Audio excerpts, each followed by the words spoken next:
Hey everybody, thanks for tuning in to the Ephrata Community Church weekly podcast, a conversation with our pastors and leaders meant to continue encouraging you to know God, know freedom, know purpose, and make a difference. Hey, Ephrata Community Church, thanks for joining us once again for our weekly podcast where we take time to unpack what God did this past weekend, take some time to look forward to what God and what we're planning for services coming up. Kevin, it's awesome to have you on the podcast Great today. to be here. Thanks, Matt. Really excited to sit down and talk to you about and just take some time to really unpack further. This past weekend, we've been continuing the God Is series. Yep. This would be the fourth installment this past weekend. God is my rock. There was also, obviously so many different parts of the message, which were deeply powerful to many people. We have 3 services, so each service can be different. Yep. So before I get into any details, Kevin, you're reflecting on the previous weekend. What were some highlights that you almost come away from the weekend, you pause and you say, wow, God, only you could do this. Yeah. So what a blessing it is to experience or observe God doing this thing or that thing. Just take a moment and reflect. What are some things that come to the surface as you relate on what God did this past weekend? Yeah, thank you, Matt, and thanks for having me. Yeah. I look back not only on this weekend, but also where we've been in the past 4 installments of this series specifically. And I think a key aspect is we wanted each one of our communicators to be able to say, and this is my own personal experience with the Lord. So that plays into so much of what we talk about as an entire congregation consistently. When we know the Lord, we know Him experientially. That word knowing, both Old Testament and New Testament, is an experiential knowledge. So we wanted to step a little bit further beyond the academics of, hey, we can do a study on the attributes of God and be thorough in that. But we wanted to awaken actually something different in this experience as well. Yep. So that's caused you in the week previous to think about, okay, what attribute has God revealed to me? God is a good Father. Yep. For myself, I have a few more. I'll be doing a few more of those installments than most. And so God is my provider. And then I needed to think about, okay, wow, it's challenging even on our part to think about how do I know God and what has He specifically revealed to me as well.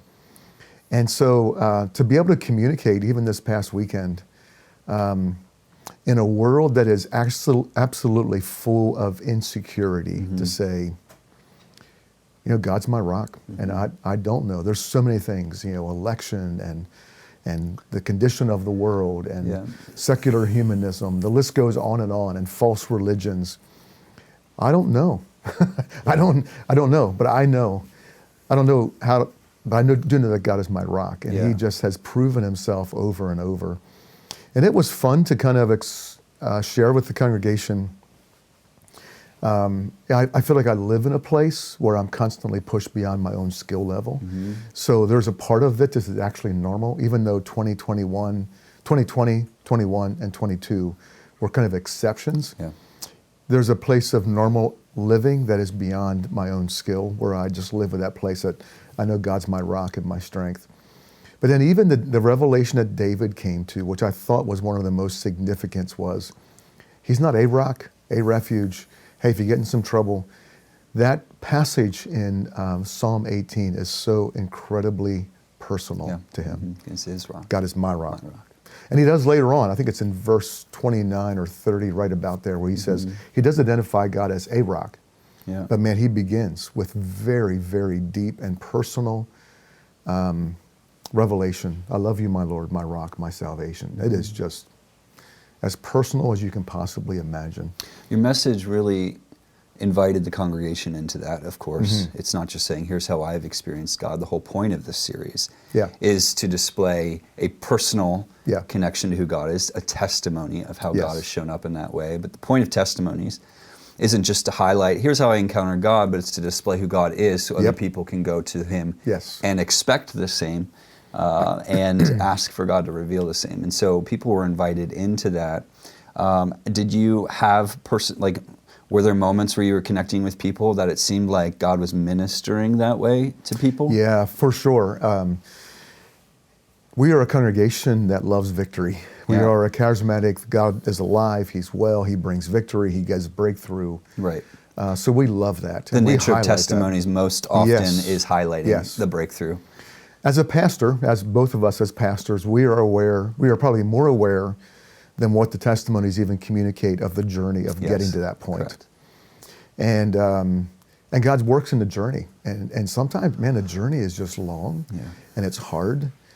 And so, yes, so I'm looking at the congregation even as I'm sharing this, and I know people, I know what they're in, I know what they're walking through, the distress that I don't have answers to as a pastor, things that have occurred, things that are occurring, things for which, I'm sorry, I don't have an answer.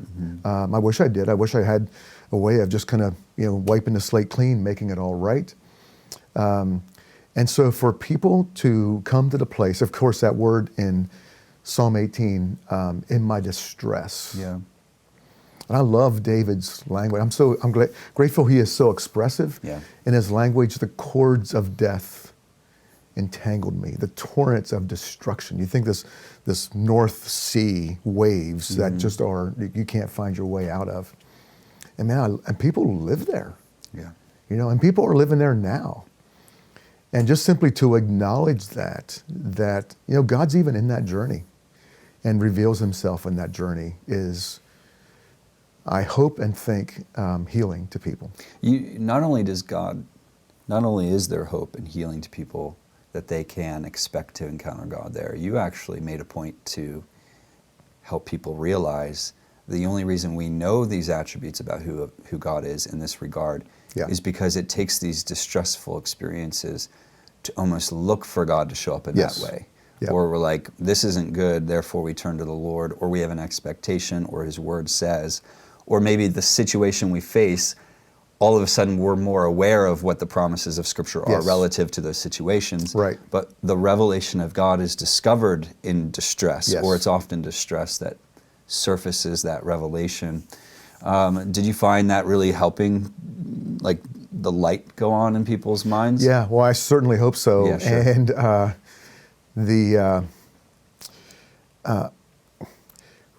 don't know if it's an American issue or if it's because we're whatever, but we like to get right through some of those things, or even out. We even talked about 1 Corinthians chapter 10. Yep. 2 Corinthians. Yes. 12:10. Yeah, 12:10, but then also the 1 Corinthians 10 where we say, when you face these trials, he's going to give you ability and a way of escape, is a translation that I use, which that's why I've made an adjustment to the word escape, because we just want out. Yeah. Out now, like before the Lord actually completes the work. But what we're going to find, what we have found both in the 4 installments so far, but everything that I know that is coming up, it is in a level of distress that God actually reveals himself. Yeah, and that gives hope to people that they can expect to see God show up in that way. That's a great point. And that's a great point. You brought up for 2 Corinthians 12, considering it all joy. No, that's James 1, but chapter 12, 2 Corinthians 12, boasting in my weaknesses, because it's in my weakness that his strength is revealed, is made perfect. Yeah. I mean, you're inviting people to essentially not wish yourself out of your circumstance, but look to discover God in the midst of it. That revelation can be made known to people. Yeah. Sometimes as a pastor, I think that's probably the last thing they want me to say. Well, yeah, I'd like to wave the wand over people's lives too, wouldn't we all? But at the end of the day, whether you believe in God or not, trials are going to be there. It's part of life. God's the only source of hope that we can have to weather the storms that we face. His nature, the fact that he says, I have a strength that in the midst of your weakness can actually be displayed. Yes. Which, man, we need to be encouraged in that way. I think one of the things I appreciated about your message, in fact, I wrote a few of the points down. I'd invite you to comment further on them. God doesn't want us to get out, he wants us to get through. Elaborate on that a little bit, and maybe to some extent you already have, but you're really essentially coming to people to say, hey, I see what you're in. We would all love to snap our fingers and be out. Yes. But what does it mean to get through it? Yeah. So imagine you're one-on-one with somebody in the cafe and they're like, here's my situation. What does getting through it mean? How would you answer that person? Oh man, that's so tough. And it's actually so individual as well. Sure. And I highlighted that because both of the way that passage is taken. And because I think in various translations, mine says find a way of escape, find a way out. So it's looking almost like we want to get rescued. When I look at the word and the wording there, it feels a bit, and I don't claim to be a Bible scholar. Maybe know enough to be dangerous a bit, but do want to honor the word and what's actually there. But it is the idea of getting through it as well. And so you have both the what the word says, but even the experience of watching people's lives in the word. That's why I made the point at the beginning, before we read Psalm 18, to say, David was in this for a good 14, 15 years. That's exactly right. We have a little bit of a hard time actually having a chronological order when we think back that far, and the Jewish calendar was actually shorter than ours. I think 360 days, but I'm not completely sure about that. So identifying exact time, but either way, it was a long time. So it was a long time that Saul hunted him down, even after he had been anointed as king. And so he had a confidence that I'll get through this. I don't need to rush for it. I don't need to make this happen. 15 years of running for his life. He leaves Israel, who he only wanted to serve, gets with the Philistines, and then the Philistines are suspicious to say, hey, just remember that guy was with Israel, and so he may turn on us at the wrong time. And that guy has no home. He's got no place of rest. And you read that passage through 1 Samuel of several chapters, and you think, man, this wears me out reading it. My point is that's 15 years. 15 years. And man, he came out and he just knew God in a way. So when we think about the distress and we want to get rescued, like I want to go through a hard time for maybe a week or so. And I've done my hard time. Some of this will carry for a lifetime. Yeah, this isn't the most encouraging message from I want to be out of this point of view. It's an encouraging message, much like when you realize that God's strength can be displayed in the midst of this. It can be encouraging from the right vantage point. So your message is very much similar to like Romans 12:2, we're transformed by the renewing of our minds. How should we be perceiving what we're facing? So that transformation from the inside out, I can be more like Christ. I can have the right fruit of the Spirit, which is peace and joy in the midst of it. Psalm 23 prepares a table in the midst of my enemies. James 1, consider it all joy when you face various trials. Like that is a renewing of the mind type of message. You're inviting the church. It's a maturity message. These are all the things I appreciate. But you didn't just get up and say, here's what the truth says, so like, get in line. You know, storytelling is so powerful to deliver truth. It's like, it's such it's not just powerful, it's so important. Because we're not just sharing truths and saying, well, now it's your job to deal with it and figure it out. Like the pastoral side is like, I want you to get this. Like, how can I handhold? How can I serve you so that not only will you receive this truth, but it'll actually bear good fruit in your life? And so storytelling is a huge aspect of that. And you shared some really behind the scenes experiences as it related to just the whole 2020 season. Most of which I've never heard before. I don't know if you've ever shared publicly. Never have, no. Right, and so I'm just curious, maybe other people watching would be like, what goes in through your mind as you're preparing this message? Because I know you're not one to self-reflect in front of other people. Hey, put the spotlight on me. I know that's obviously not the case, and yet that story so sets up the truth that you're wanting people to receive. So I'm curious, like, what's going through your mind as you're sharing it? What are you hoping people are drawing from it? Why did you share that particular, those details? What's going on? Well, a couple of things surrounding all of that. First of all, I wanted to be careful that I did not elicit sympathy from the congregation. I wanted to be very careful about that because it wasn't anybody's fault. It was just a difficult time. So I didn't want to get up there. I didn't want people to feel like I was blaming anybody. I mean, sometimes you just got to walk through circumstance. And so I wanted to be open enough to be able to communicate that without like people feeling bad for me or even feeling like, wow, I actually just wasn't there during that time. All of that is actually completely okay. But at the same time, for whatever reason, people look at me as having more confidence than what I actually have. Okay. And so I remember in one of the services, which I think was 10:30, I actually shared with the congregation that I carry a level of insecurity that people actually never see. Right. And I think of that because, I live inside my own self. Sure. So I'm more aware of that than others. But every now and then, people will say stuff like, "Oh, you look like you have not an ounce of lack of self-confidence whatsoever." Yeah, it's all put together. And I thought, oh. And so part of me actually wrestles with that. Am I being disingenuous in any way in creating something or projecting myself in a way that's actually not accurate? So I don't have self-confidence, but I truly do have God confidence. So in something like this, where I just kind of peel back a little bit, let me just tell you what was a little bit on my mind. I'm sitting in a $15 million building that we just finished that is empty. Right. And pause. Like, what would you think if you just had done that? Yeah. I'd spent 6 or 7 years building. Right. And what would you think if you just considered very carefully, like I think my season, as a public official was out and I should probably step aside. It's probably wise for me not to be a lead pastor and in that public role at the same time. Like I thought that specifically and thought, no, I should steward my influence appropriately. So I'm continuing to step in. And then, oh my goodness, Lord, what in the world? Yeah, so the timeline's being clear. We just landed in the new building. There's this debt that really fiscal responsibility. Yes, and exactly. it was such a huge vision. Let's do this, and it was all yeses all over. Right. And then at the same time, you were renewing your call to public service at the school board, and then saying yes, the presidency there, school board president. And immediately the next step was, okay, now let's navigate COVID. Yeah, that's perfect storm brewing in that way. Yeah.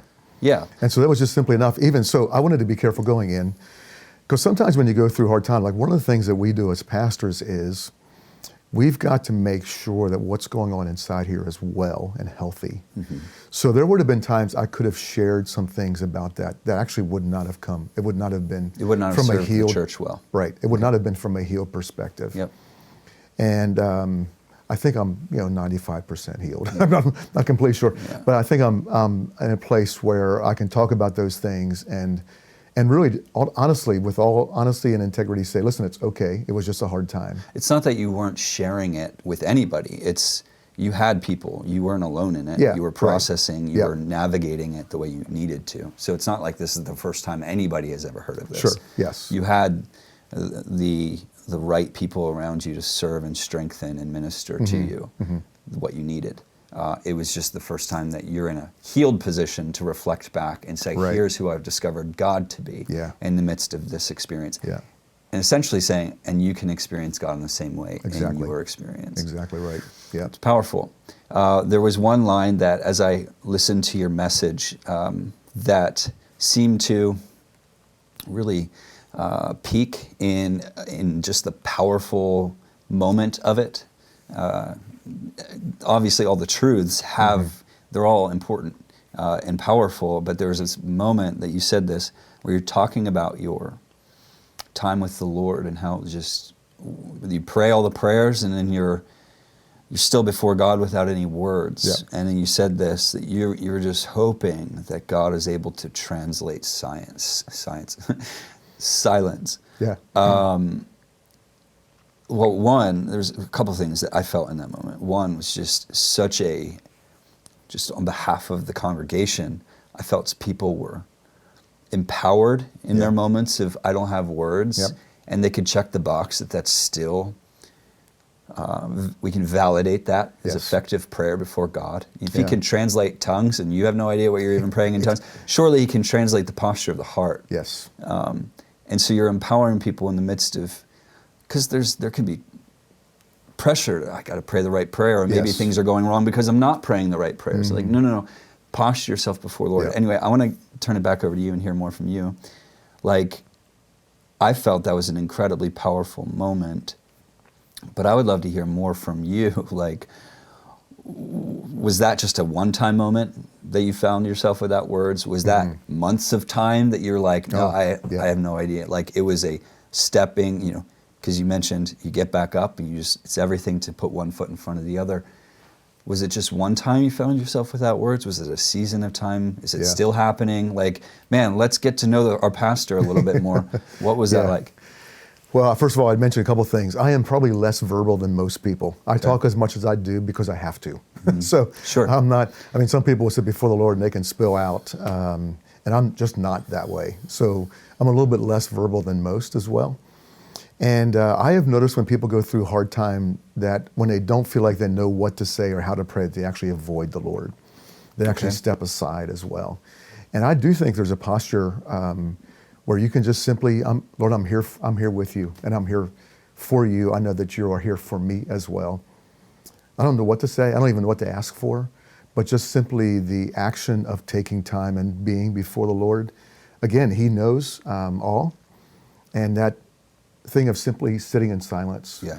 And when you think about relationships, when even when you're getting to know a spouse, like you're in a place, there's this place where you talk and you get to know each other through talking, but there's a next level relationship that actually comes in silence, where you actually don't need to say anything. And there's a contentment that comes actually in just being together and being with someone. And so how often to sit in silence before the Lord? And again, I don't want to diminish people that actually find a sense of healing and process by being verbal. So, sure. Yeah, not at all. Let that be as well. Yep. Because I do think there is, David talks about, I pour out my heart before the Lord. So He already knows everything that's in there. So we come sometime religiously and say religious words when God's like, would you just talk to me, please? For me personally, when it came to that season, that probably that was not just one time. That was probably a season that maybe had gone on. I mean, I could have gone on for months. Yeah. And it doesn't mean that every time I was with the Lord, it was silence, but it would have been relatively consistent through that time, because I really didn't know. I didn't know, you obviously ask for the most obvious things of, I need wisdom, I need strength, but actually it's a relatively short list. When, I need these things, but then there's this whole boatload of other stuff that just needs to happen that I honestly don't know where things are going. Yeah. Yeah, to be clear, as you're talking, I'm realizing, how that could be interpreted differently, which is not what I intended, is how I don't have to pray, God can interpret my heart, and I don't have to pray, He knows what's going on. That wasn't your position, nor is that what we're encouraging. God can interpret your heart, you don't have to pray. It was, you're before God in a fashion of, God, I need you, I'm calling out to you, doing what you know to do, and you found yourself at the end of yourself saying, I don't have anything else. And God can still translate that silence, is what I'm getting at. Absolutely. And how there are people that have been, and I've prayed with them in the front, you have as well, of course, seasons, and you even mentioned years. And it's possible that there could be years longer, we don't know the answers to these things, yet we know who our God is, and come to discover Him as the rock that if you build your life on Him, you actually won't be shaken in the midst of. Both of us still feel the emotion of that statement, God's content with silence. Like sometimes your prayer just takes. So, we know what it's like, and many people do. They just know, I don't know what to pray anymore, I'm just offering. You're not even offering prayer, you're just offering self. So it almost goes to a next level of that. It does. And I want people to be content with those seasons, because you feel like I'm lost. Shouldn't I know what to do and what to say and how to pray? And maybe, but maybe not. But sometimes life just pushes you beyond that, where you say, God, I'm just offering you everything that I am, everything that I have, and I don't even know what to do with all of that. And so there's a place of, again, folks being content with that kind of season and significance of, I just don't have words right now. Yeah. Wrapping up with this final thought, a couple of conversations I've had with people specifically after this weekend, they've mentioned about the God is series being impactful because it's not that we've never shared stories as public speakers. You share stories all the time to help unveil the truth a little further or help connect people. Jesus told parables, stuff like that. You tell stories, word pictures to help people connect to the truths. But something about this series, and that they are so personally formational in our connection to who God is, that people that I've talked to have said it's just been real significant beyond their own ability to fully explain why, which is the whole point of what this series is about. Exactly right. And so I want to thank you, Kevin, for, one, leading the church in this direction.